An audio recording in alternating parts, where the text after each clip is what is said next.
बिस्मिल्लाहिर्रहमानिर्रहीम अस्सलाम वालेकुम। Welcome to this video business math for ICom part 1। हमारे पास यहाँ पे चैप्टर 2 हम स्टार्ट कर रहे हैं, रेशियो प्रोपोर्शन एंड परसेंटेज। तो ये सारे क्वेश्चन मैं इंशाल्लाह 10 ईयर जो होती है हमारे पास अनसॉल्व्ड, उसमें से 5 ईयर से मैं क्वेश्चन सॉल्व करवाऊँगी। तो ये हमारे पास जितने भी अभी क्वेश्चन हम सॉल्व करेंगे ये हमारे पास कितने 5 ईयर से होंगे। तो अभी तो चैप्टर 2 से हमारे पास गिवन था क्वेश्चन, तो इसलिए मैंने चैप्टर 2 से स्टार्ट करवा रही हूँ, चैप्टर 1 से नहीं था। अगर होगा आगे तो इंशाल्लाह मैं करवा दूँगी, बट हमारे पास जो चैप्टर होंगे मैं उस हिसाब से फिर इंशाल्लाह 5 ईयर से सारे सॉल्व करवाती रहूँगी। तो हमारे पास ईयर है इस बार 2021 है, ठीक है। 2021 ईयर है, रेगुलर एंड प्राइवेट। इसमें देख लेते हैं कितने हमारे पास टोटल क्वेश्चन है। इसमें मैंने निकाले थे तो टोटल हमारे पास 3 क्वेश्चन है इस चैप्टर से, चैप्टर 2 से, यानी कि रेशियो प्रोपोर्शन एंड परसेंटेज के चैप्टर से टोटल 3 क्वेश्चन है। सो इंशाल्लाह मैं इस वीडियो में टोटल जितने इसके 3 क्वेश्चन है इस चैप्टर से वो मैं सारे सॉल्व करवाऊँगी। तो ये सारे क्वेश्चन हमारे पास 5 ईयर से ही सॉल्व होंगे। फिर इंशाल्लाह जो नेक्स्ट ईयर होगा वो सॉल्व करवाऊँगी, और फिर जब चैप्टर 2 कंप्लीट हो जाएगा हमारे पास 5 ईयर से, फिर इंशाल्लाह मैं नेक्स्ट इसका जो चैप्टर है वो स्टार्ट करवाऊँगी। तो आज तो हम ये क्वेश्चन सॉल्व करेंगे जो कि हमारे पास देखें गिवन है। 2021 का ये ईयर है, इसमें ये पहला क्वेश्चन जो गिवन है ये मैं आज सॉल्व करवाऊँगी। इसमें देख लें हमें क्या कह रहे हैं। A shopkeeper sold a book at 20% more than its cost. What was the selling price if cost of the book was ₹320। तो यहाँ पे शॉपकीपर ने सोल्ड की है एक बुक को जो कि 20% मोर देन इट्स कॉस्ट है। तो ये मोर देन क्या हो गया, यानी कि ज़्यादा, 20% ज़्यादा। जब 20% ज़्यादा कह रहे हैं तो इसका मतलब क्या हो जाएगा कि उसकी हमारे पास जो कॉस्ट प्राइस है, देखें कॉस्ट प्राइस हमारे पास कितनी है 320, ठीक है। तो 320 से ज़्यादा कितना, 20% ज़्यादा उसने उसको सेल किया है, ठीक है। तो अब हमें पूछ रहे हैं कि सेलिंग प्राइस बताएं। तो हमें कॉस्ट प्राइस पता है, देन हमें सेलिंग प्राइस बतानी है, और हमें ये 20% क्या पता है इसने गेन किया, यानी कि प्रॉफिट कमाया 20%। तो ये हमें पता है। पहले तो हमें 20% निकालना होगा। जब हम 20% निकाल लेंगे और किससे निकलेगा, वो कॉस्ट प्राइस से निकलेगा, ठीक है। याद रहे जो हमारे पास होते हैं परसेंट होते हैं लॉस के या के प्रॉफिट के या गेन के, वो हमारे पास किससे, कॉस्ट प्राइस जो होती है किसी भी आइटम की, कोई भी चीज़ की, वो उससे निकलती है, ठीक है। फिर जब वो निकल आएगा देन हम फिर सेलिंग प्राइस फाइंड कर सकेंगे। सो हेयर द फार्मूला, ये आपके पास बुक में गिवन है। प्रॉफिट एंड लॉस का जो हमारे पास फार्मूला होता है प्रॉफिट का, ये है equals to S P minus C P, यानी कि selling price minus cost price. जब हम अब कॉस्ट प्राइस सेलिंग प्राइस जब फाइंड करेंगे तो ये वाला फार्मूला अप्लाई होगा, बट उससे पहले हमें क्या पता होना चाहिए, प्रॉफिट पता होना चाहिए। प्रॉफिट या रुपीज़ में पता होना चाहिए। हमारे पास क्या है, परसेंटेज में गिवन है। परसेंटेज का देखें ये फार्मूला है, हम इससे क्या कर सकते हैं, या तो ये ले लें या तो ये ले लें, गेन का या प्रॉफिट का। फिर हमारे पास जो परसेंटेज से रुपीज़ में आ जाएगा, जब रुपीज़ में आ जाएगा तो हम यहाँ पे पुट करके निकाल सकते हैं उसकी वैल्यू।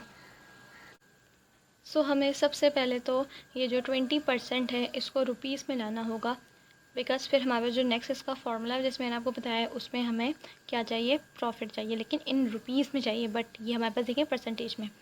तो ये प्रॉफिट और लॉस जैसे मैंने बताया इससे कॉस्ट प्राइस से ही हमेशा निकलता है। जब हमारे पास कॉस्ट प्राइस गिवन है तो हम निकाल सकते हैं इसको सिंपल। अच्छा, इसके लिए भी सेम वैसे ही फार्मूला ये वाला अप्लाई होगा, ये वाला फार्मूला जो कि हम परसेंटेज प्रॉफिट को निकालने के लिए करते हैं, ठीक है। लेकिन अभी हम इस परसेंटेज प्रॉफिट को जो हमारे पास ये गिवन है 20% है, इसको हम रुपीज़ में लेकर आ रहे हैं, ठीक है, ना कि परसेंटेज में लेके जा रहे हैं। बट ये फार्मूला ही अप्लाई होता है जब हम इसको परसेंटेज इसकी बना रहे होते हैं, लेकिन अभी यही फार्मूला अप्लाई होगा जब हम इसको रुपीज़ में लेकर आ रहे हैं। तो ये बात याद रखें। एंड देन हमारे पास जो ये फार्मूला है परसेंटेज प्रॉफिट का, तो देखें ये किस तरह से इसमें वैल्यूज़ अभी हम पुट करेंगे अपनी। परसेंटेज प्रॉफिट मतलब प्रॉफिट हमारे पास अभी परसेंटेज में कितना गिवन है, 20 गिवन है, 20 यहाँ लिख देंगे, ठीक है। अब ये इक्वल्स टू, और ये प्रॉफिट हमारे पास यहाँ ऐसे ही रहा क्योंकि हम ये निकाल रहे हैं CP, और ये 100, ये जो CP है यहाँ पे, ये हमारे पास देखें यहाँ पे डिवाइड हो रही है CP, ठीक है, जितनी भी है डिवाइड। अच्छा मैं यहाँ पे जैसे वैल्यू पहले आपको पुट करके दिखा दूँ कि हमारे पास जो CP की वैल्यू है वो कितनी है 320 है, ठीक है, और ये मल्टीप्लाई बाय 100 है। इस तरह से हमारे पास कुछ इस तरह से हमारे पास फार्मूला है, उसमें अगर हम अपनी वैल्यूज़ को पुट करेंगे तो हमारे पास कुछ इस तरह से बनेगी, ठीक है। अब नेक्स्ट स्टेप हमारा क्या होगा, ये जो 20 है, अब यहाँ देखें हमारे पास ये मल्टीप्लाई हो रहा है 100, अगर हम इसको इक्वल के उस तरफ ले जाएँ तो ये क्या हो जाएगा, डिवाइड हो जाएगा। इक्वल के हम उस तरफ ले जाएँ तो ये क्या हो जाएगा, डिवाइड हो जाएगा। और ये 320 ये यहाँ डिवाइड हो रहा है, अगर हम इसको वहाँ ले जाएँ तो ये क्या हो जाएगा, मल्टीप्लाई हो जाएगा। सिंपल हमने मल्टीप्लाई कर देना 320 को और डिवाइड कर देना है इसको 100 से, क्योंकि ये 100 मल्टीप्लाई हो रहा था वहाँ जाके डिवाइड हो गया। बाकी ये इक्वल्स टू प्रॉफिट, फिर ऐसे ही रहा। फिर फिर हमारे पास क्या आ जाएगा, प्रॉफिट आ जाएगा। तो अब 20 को मल्टीप्लाई करेंगे 320 से, तो आंसर हमारे पास है 6400। तो यहाँ मैं लिख रही हूँ 6400 divided by 100 equals to profit. अब हम इसको 100 से डिवाइड कर देंगे, तो डिवाइडेड बाई 100 64 हमारे पास देखें इसका आंसर आ जाता है, जो कि क्या है, प्रॉफिट है, जो कि इन रुपीज़ है। प्रॉफिट हमारे पास क्या आ गया, रुपीज़ में आ गया। अगर हम जैसे हम यहाँ लिख दें प्रॉफिट इक्वल्स टू 64, तो ये देखें ये हमारे पास आ गया। अब नेक्स्ट हमारे पास क्या है, जो कि ये वाला फार्मूला तो हमने निकाल लिया। याद रहे ये वाला फार्मूला परसेंटेज जब हमें बनानी होती है तब भी यूज़ होता है। तो देखें यहाँ पे परसेंटेज है, ठीक है, और दूसरा ये देखें प्रॉफिट लिखा हुआ है। तो ये जो प्रॉफिट रुपीज़ में यानी कि सिर्फ प्रॉफिट लाना होगा परसेंटेज के बगैर, तब भी ये वाला फार्मूला अप्लाई होगा। देन परसेंटेज होगी तब भी ये वाला अप्लाई होगा। अब ये तो हमारे पास आ गया। नेक्स्ट जो फार्मूला है जिसके लिए हमें सेलिंग प्राइस जैसे हम फाइंड करेंगे, वो अब इसमें करके सेलिंग प्राइस फाइंड करते हैं, क्योंकि अब देखें प्रॉफिट हमारे पास आ गया है। सो हियर द फार्मूला, हमें पता है प्रॉफिट किसके बराबर है, SP के, और फिर उसके माइनस CP यानी कि selling price minus cost price. तो हमारे पास जो गिवन है ये हमने अभी निकाला था इन रुपीज़ में प्रॉफिट, जो कि है कितना 64 हो गया, ठीक है। इसके बाद यहाँ इक्वल्स टू सेलिंग प्राइस हमारे पास नहीं पता, तो हम इसको सेलिंग प्राइस रहने देंगे यानी कि SP, या हम इसको X भी कंसिडर कर सकते हैं कि हमने इसको X कह लिया, ठीक है। यहाँ आप लिख सकते हैं लेट X, बट आप इसी तरह फार्मूला में इसको वैल्यूज़ को अप्लाई करेंगे, देन हमारे पास आंसर वैसे ऐसे भी निकल आएगा। कॉस्ट प्राइस हमारे पास कितनी गिवन है, कॉस्ट प्राइस हमारे पास है 320,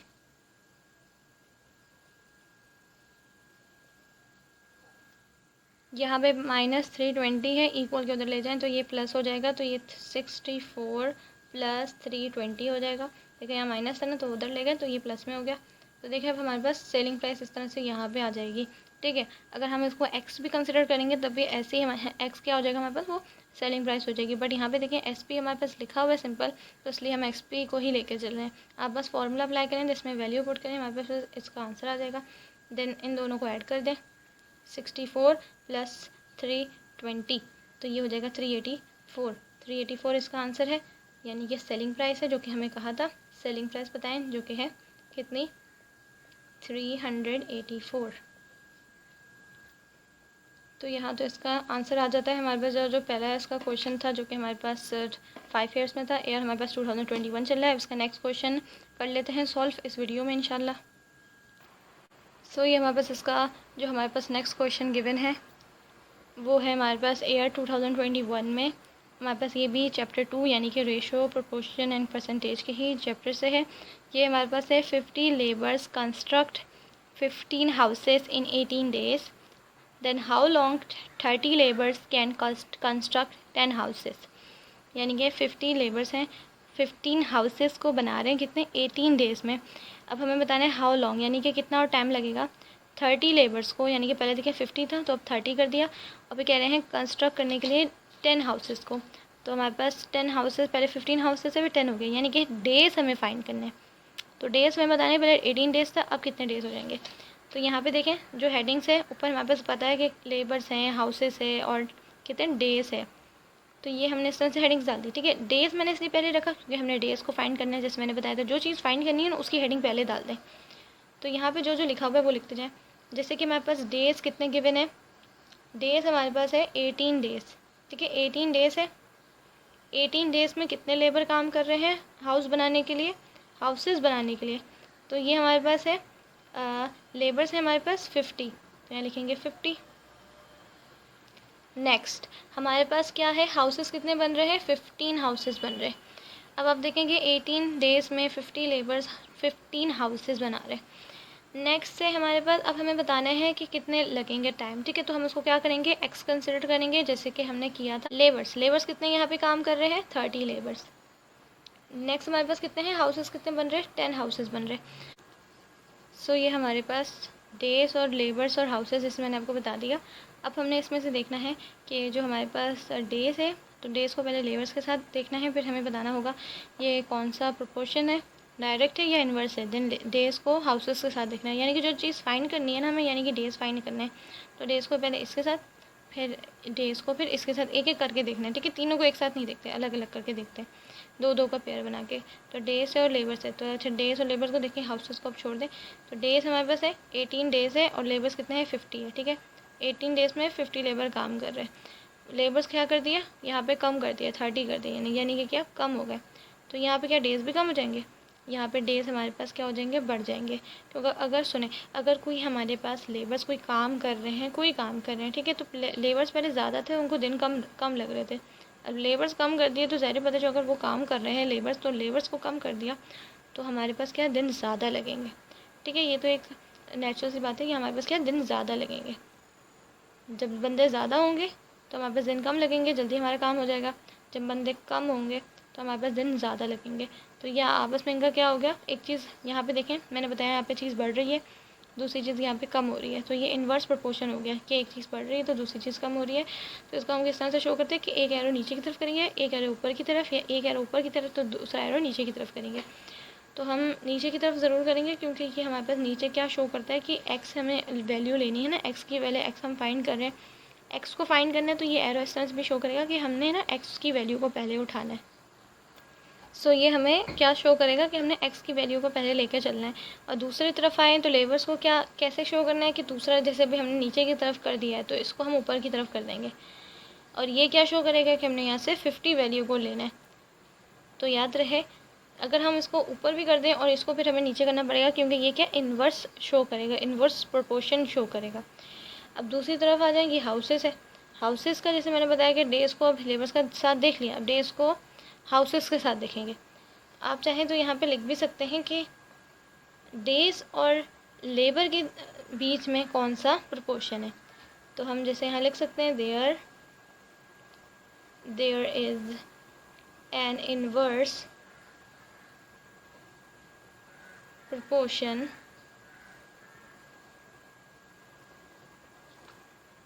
between days and labors। अभी नेक्स्ट करेंगे तो यहाँ पे हम एंड लिख सकते हैं। अभी हम जब हाउसेस का करेंगे फिर हाउसेस का भी हमने इस तरह से लिखना है। अच्छा, अब हाउसेस भी आ जाते हैं तो डेज है और हाउसेस है, ठीक है। लेबर्स हो गया, लेबर्स को छोड़ दें, डेज और हाउसेस है। तो डेज पहले 18 डेज थे और 15 हाउसेस बन रहे थे। यहाँ पे अब हाउसेस क्या हो गए, कम हो गए, 15 से क्या हो गए 10 हो गए, यानी कि कम हो गए। तो यहाँ पे अगर कम हो गए तो जब 15 हाउसेस 18 डेज़ में बन रहे थे तो जब हाउसेस कम हो गए तो यहाँ पे डेज़ भी क्या कम हो जाएंगे, ठीक है। ये भी काम सी बात है। तो यहाँ पे जब हाउसेस कम हो गए यानी कि हमारे पास जब काम कम हो गया तो हमारे पास दिन भी कम हो जाएंगे ना, कम दिन में हमारे पास कम हाउसेस बन जाएंगे इस तरह से, ठीक है। तो ये हमारे पास क्या हो गया, इन दोनों का डायरेक्ट प्रोपोर्शन हो गया, इन दोनों का क्या हो गया, डायरेक्ट प्रोपोर्शन हो गया डेज और हाउसेस के बीच में। और उसको किस तरह से शो करते हैं डायरेक्ट प्रोपोर्शन को कि एक एरो नीचे की तरफ तो दूसरा एरो भी नीचे की तरफ होना चाहिए, यानी कि दोनों एरोस की साइड या एक तरफ होनी चाहिए। अगर ऊपर की तरफ कर दिया तो वो दूसरा भी ऊपर की तरफ कर दें। जैसे कभी हमने ये ऑलरेडी नीचे की तरफ इसके साथ कर दिया था तो हम इसके यहाँ पे हम इसको चेंज करने के बजाय यहाँ पे भी नीचे की तरफ ही कर देंगे। तो ये क्या शो कर रहा है कि ये शो कर रहा है कि ये भी हमारे पास क्या है, ये हमारे पास डायरेक्ट हो गया और ये इन्वर्स हो गया। तो अब जब हम वैल्यूज़ को उठाएंगे ना, यहाँ से वैल्यूज़ को लेंगे तो एक्स को हमें फाइंड करना है। तो जैसे हम एक्स को फाइंड कर रहे हैं ना तो एक्स को हम ज़्यादा ही इंपॉर्टेंस दे रहे हैं कि जैसे कि हमने एक्स को फाइंड करना था यानी कि डेज़ को, तो डेज़ को हमने यहाँ पे पहले लिखा और हमने उसको एक्स कंसिडर कर दिया। नेक्स्ट हमने जब वैल्यू को लेना स्टार्ट करेंगे तो एक्स से लेना स्टार्ट करेंगे। तो ये ना बात थोड़ी सी याद रखें कि जो चीज़ हमें फाइंड करनी है तो उसको थोड़ी सी ज़्यादा इंपॉर्टेंस देनी है। तो बस ये बात थोड़ी सी ना देख लें। बाकी नेक्स्ट हमारे पास क्या है, हाउसेस है और डेज है। तो ये कौन सा प्रोपोर्शन हो गया, जैसे मैंने बताया था ये हो गया, ये तो इन्वर्स का हो गया था लेबर्स और डेज के बीच में, डेज और लेबर्स के बीच में इन्वर्स हो गया था। डेज और हाउसेस के बीच में क्या हो गया, हमारे पास हो गया डायरेक्ट। तो यहाँ हम लिख सकते हैं कि ये तो जैसे हमने यहाँ लिखा था, अब यहाँ पे हम लिख रहे हैं and there is a direct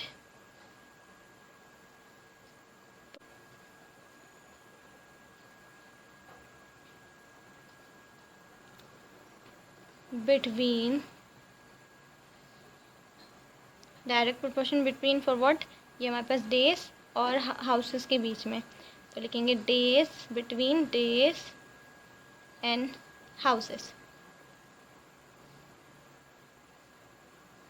तो लिख दिया there is an inverse proportion between days and labours and there is a direct proportion between days and houses. तो ये इतना आपने शो कर देना है और ये एरोस को भी इस तरह शो करें करके पता चले कि ये कौन सा रिलेशन है किसके साथ।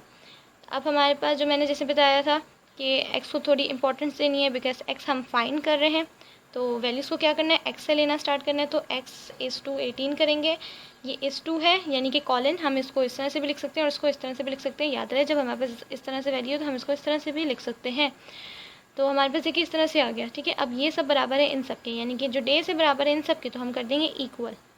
आगे मैंने बताया था इन्वर्स है, ये कौन सा प्रोपोर्शन है, इन्वर्स प्रोपोर्शन है। ये देखें एक्स है, हमने एरो को शो किया हुआ है तो हमने एक्स से लिया था वैल्यू। नेक्स्ट आ जाए तो ये 50 है, ठीक है। हमने एरो को शो किया हुआ है, 50 उठानी है यहाँ से वैल्यू को, क्योंकि एरो को हमने इसलिए शो कर दिया कि ये क्या शो कर रहा है, इन्वर्स प्रोपोर्शन शो कर रहा है। इन्वर्स से वैल्यूज़ को कैसे ली जाती है कि अगर एक तरफ से नीचे से लिए तो दूसरी तरफ से ऊपर से वैल्यू को उठाएंगे, जैसे कि हमने एरो से यहाँ शो कर दिया था पहले ही। तो हम क्या करेंगे 50 इस टू 30 कर देंगे। इस टू भी लिख सकते हैं जैसे मैंने बताया था कॉलन को, या तो आप इस तरह से भी लिख सकते हैं। आगे ये मल्टीप्लाई हो जाएगा, ये आपस में सारी वैल्यूज़ मल्टीप्लाई हो रही है और ये क्या हो रहा है, सब इसके बराबर है, इक्वल के। तो ये इक्वल और एक्स का यानी कि मल्टीप्लाई का ये साइन याद रखें कि कौन सा साइन कब आएगा, कहाँ आएगा।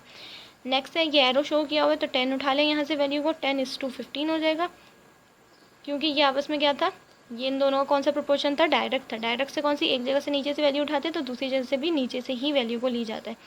जैसे कि यहाँ पे हमने एक्स को लिया था ना, तो यहाँ से अब हम 10 को लेंगे क्योंकि नीचे से वैल्यूज़ को लिए थी, तो नीचे से आ गई हमारे पास वैल्यू सारी।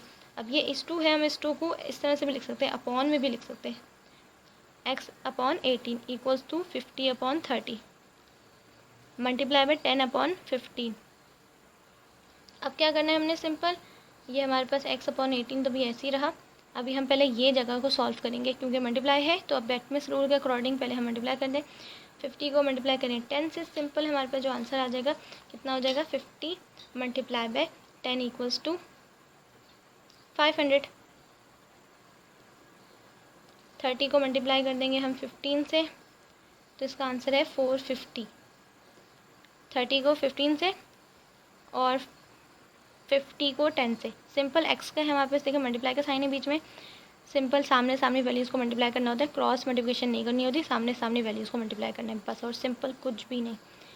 देन हमारे पास है 500, उसको डिवाइड करेंगे 450 से, तो देखिए 500 डिवाइडेड बाय 450, तो इस तरह से जो वैल्यू आ रही है यहाँ मैं लिख देती हूँ 1.11। पॉइंट के पास से 2 से 3 वैल्यू ले लें, ज़्यादा नहीं कुछ। अब यहाँ पे मैं आगे सॉल्व कर देती हूँ। ये हमारे पास है x, इसको हमने सिंगल कर दिया क्योंकि हम इसको ज़्यादा ही इंपॉर्टेंस दे रहे हैं ना, क्योंकि हमने इसको फाइंड करना है, तो हमने अब क्या कर दिया, इसको सिंगल कर दिया क्योंकि हमने इसको फाइंड करना है। इसका आंसर आगे क्या है 1.11, ठीक है। अब यहाँ पे जो x के नीचे 18 था, ये कहाँ गया, x के नीचे 18 को हमने यहाँ पे ले आना है इस साइड पे, कि x के यहाँ पे नीचे था ना, यानी कि डिवाइड हो रहा था। अब इक्वल के उस तरफ जाके ये क्या हो जाएगा, मल्टीप्लाई हो जाएगा 18 को, तो ये हमारे पास x का आंसर आ जाएगा। दोनों को मल्टीप्लाई कर दें यानी कि मल्टीप्लाई बाई 18 सा। अच्छा, यहाँ पे जब हम ये पूरी वैल्यू होगी ना x की, यहाँ पे जब भी हमने इसको डिवाइड करके वैल्यू निकाली थी, कैलकुलेटर में थी, उसको रिमूव मत कीजिएगा, उसी से इसको मल्टीप्लाई करके बस 18 कर दीजिएगा, क्या कि फिर हमारे पास आंसर सारा है। बस इसको जो आंसर होता है इसको रिमूव मत कीजिएगा जो कैलकुलेटर में आंसर होता है। तो जैसे कि ये आंसर था, इसको सिंपल से मल्टीप्लाई में कितना है 18 से कर दें, सिंपल, और कुछ भी नहीं।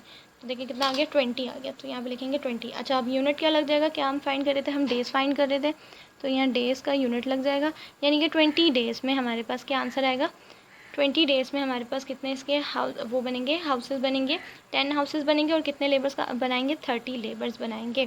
तो हमारे देखिए आंसर कितना आ गया, 20 डेज़ आ गया। तो जैसे कि हमारे पास x का आंसर कितना है 20 आया है, ठीक है। जैसे कि हमारे पास x का आंसर कितना आया है 20 आया है, तो मैंने आपको बताया था कि हमारे पास जो आंसर आता है वो किसी एक के इसको अकॉर्डिंग आता है, यानी कि लेबर्स के या तो हाउसेस के। तो जैसे मैंने बताया था लेबर्स था 50 और 50 से कम हो गया कितना 30 हो गया था। तो मैंने बताया था यहाँ जो आंसर आएगा, यहाँ 18 है, तो यहाँ पर जो आंसर आएगा ये हमारे पास ज़्यादा आंसर होगा, 18 से ज़्यादा, 18 से ज़्यादा 20 तो ज़्यादा ही हुआ ना, तो 20 आया, बिल्कुल सही है इसका मतलब। तो ये जो आंसर आया ना हमारा, इसके अकॉर्डिंग आया। अगर आप हाउसेस के इसको देखें तो 15 से कम हो गई थी, यहाँ वैल्यू कम हो गई थी क्योंकि क्या था, डायरेक्ट प्रोपोर्शन था, कम हो गई थी, लेकिन यहाँ 18 से तो कम वैल्यू नहीं आई, यहाँ तो 18 से बल्कि ज़्यादा आ गई, इन्वर्स के अकॉर्डिंग आ गई हमारे पास आंसर। तो जैसे मैंने बताया था क्यों ये आंसर हमारे पास इस तरह से ज़्यादा आ जाता है कि दोनों के अकॉर्डिंग क्यों नहीं आता, किसी एक चीज़ के अकॉर्डिंग क्यों आता है, इन्वर्स के अकॉर्डिंग जैसे भी आ गया कि यहाँ पे वैल्यू हमारे पास क्या हो गई थी, इन्वर्स में जैसे मैंने बताया था एक जगह से कम हो गई तो दूसरी जगह से यहाँ से जैसे कम हो गई थी यहाँ से जैसे बढ़ गई, तो मैंने बताया था इसके अकॉर्डिंग ही आएगा कि 18 से यहाँ आंसर ज़्यादा आएगा तो सही आएगा, आ गया हमारा आंसर 20।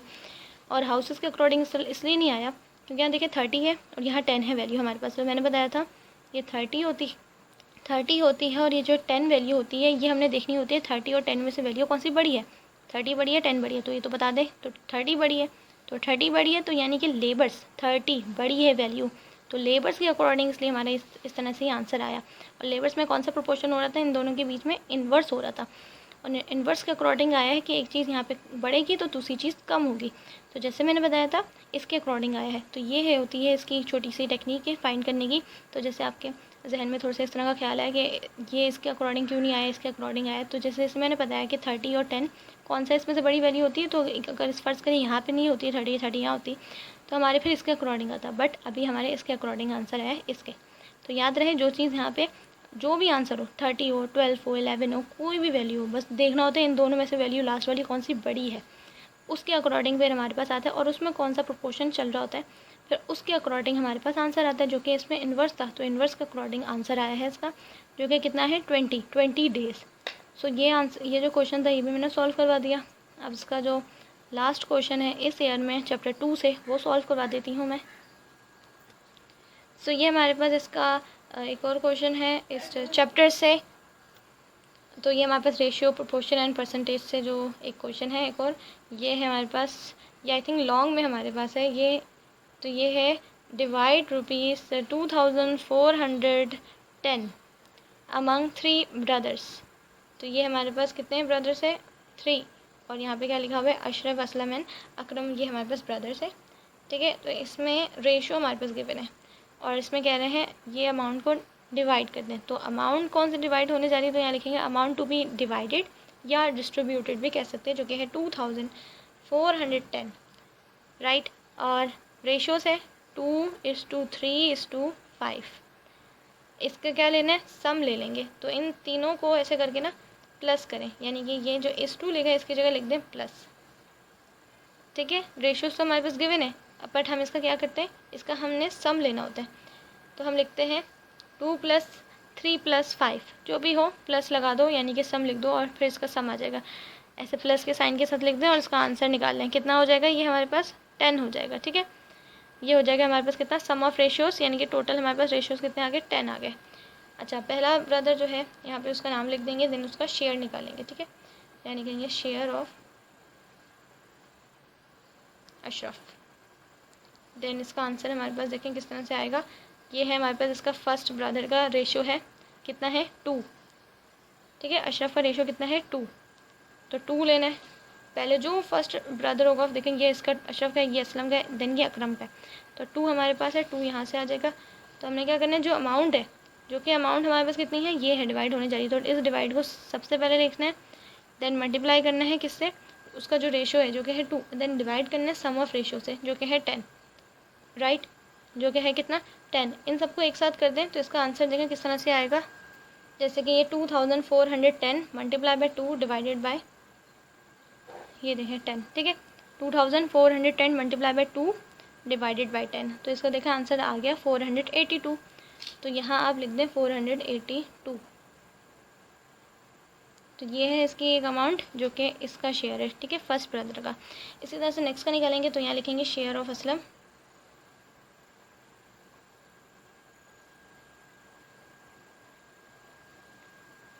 तो अब ये कितना है 2410 मल्टीप्लाई बाय इसका कितना था असलम का 3, तो यहाँ लिखेंगे हम, यहाँ पे हमारे पास असलम का जो है रेशो जो कि है कितना 3, तो यहाँ लिखेंगे 3/10 क्योंकि सम ऑफ रेशो से करना है, ठीक है, सम ऑफ रेशो कितना है 10 है। इसी तरह इसको भी निकाल लेंगे same 2410 multiply by 3 divided by 10, तो इसका आंसर है 723, तो इसका भी देखें आ गया आंसर। अब लास्ट ब्रदर जो रह गया उसका निकाल लेते हैं, तो हमारे पास लास्ट ब्रदर है अकरम, तो लिखेंगे शेयर ऑफ अकरम। वैसे ही करना है, जो अमाउंट है 2410 मल्टीप्लाई बाय लास्ट रेशो है 5 divided by sum of ratio करेंगे। तो इसकी भी अमाउंट निकाल लें, तो इसकी अमाउंट आ जाएगी 1205 रुपीज़। तो ये आ गई इसकी भी अमाउंट। तो देखें अकॉर्डिंग ये आंसर कैलकुलेटर के बिल्कुल हमारा आंसर भी सही आ गया इन सब का। तो ये सारी इनकी जो अमाउंट्स थी, इसका जो शेयर है इस अमाउंट में से सबको डिस्ट्रीब्यूट कर दिया, यानी कि डिवाइड कर दिया। तो यहाँ इसका ये आंसर कंप्लीट होता है। सो आई होप आपको ये क्वेश्चन जो मैंने समझाए अभी, इसका जो हमारे पास 5 ईयर्स है, जो उसका फर्स्ट ईयर था 2021 से, आपको आई होप समझ में आए होंगे। तो ये हमारे पास जो चैप्टर अभी चल रहा है वो है रेशो, प्रोपोर्शन एंड परसेंटेज, जो कि ऑलरेडी इसकी जो हमारे पास शाही जमाल की जो बुक है उससे मैंने पूरे क्वेश्चंस सॉल्व करवाए हैं। ठीक है, जो कि इसका बुक है उसमें जितने भी क्वेश्चंस हैं वो मैंने सॉल्व करवा दिए हैं ऑलरेडी। उसकी जो वीडियोस है क्वेश्चंस की वो मेरे पास चैनल पे मेरे अपलोडेड है, आप वहाँ से भी जाके देख सकते हैं अगर आपको कोई क्वेश्चन बुक से समझना है तो। बट अब मैं यहाँ से सॉल्व करवा रही हूँ, याद रहे कि मैं 10 ईयर जो 5 ईयर्स होती हैं उससे सॉल्व करवा रही हूँ ये सारे क्वेश्चन। सो अब ये जो हमारे पास नेक्स्ट ईयर होगा वो होगा 2019। फिर इंशाल्लाह मैं उसमें से जो क्वेश्चन सारे होंगे चैप्टर 2 से वो मैं सॉल्व करवाऊंगी, और ऐसे ही चलती रहूँगी जब तक हमारे पास 5 ईयर के जब तक कंप्लीट नहीं हो जाते। फिर इंशाल्लाह मैंने उसका नेक्स्ट जो चैप्टर होगा उससे 5 ईयर से करवाऊंगी, फिर इंशाल्लाह मैं इसी तरह से करवाती रहूँगी। सो आई होप आपको ये सारे क्वेश्चन समझ में आए होंगे और आपको मेरी वीडियोज़ अच्छी लग रही होंगी। सो आज के लिए इतना ही। Thanks for watching this video. अल्लाह हाफिज़।